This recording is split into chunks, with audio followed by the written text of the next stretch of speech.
ছাত্রলীগের যেই নেতারা কোটা আন্দোলনকারীদেরকে আন্দোলনে আসতে বাধা দিচ্ছে, কোটা আন্দোলনকারীদের উপর হামলা করছে, তাদেরকে হুমকি দিচ্ছে, শাসাচ্ছে, হল থেকে বের করে দিচ্ছে, তারা হচ্ছে আবু জাহেলের উত্তরসূরি।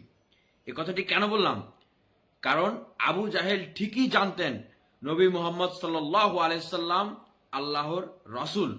তিনি সত্য সত্য এটি বিশ্বাস করতেন, কিন্তু নিজের ক্ষমতাকে আঁকড়ে ধরে রাখার জন্য তিনি নবী মুহাম্মদ সাল্লাল্লাহু আলাইহি সাল্লামকে কখনো স্বীকার করতেন না, নবী মুহাম্মদ সাল্লাল্লাহু আলাইহি সাল্লামকে জনসম্মুখে কখনো মেনে নিতেন না, কারণ তাহলে তার নেতৃত্বে থাকবে না।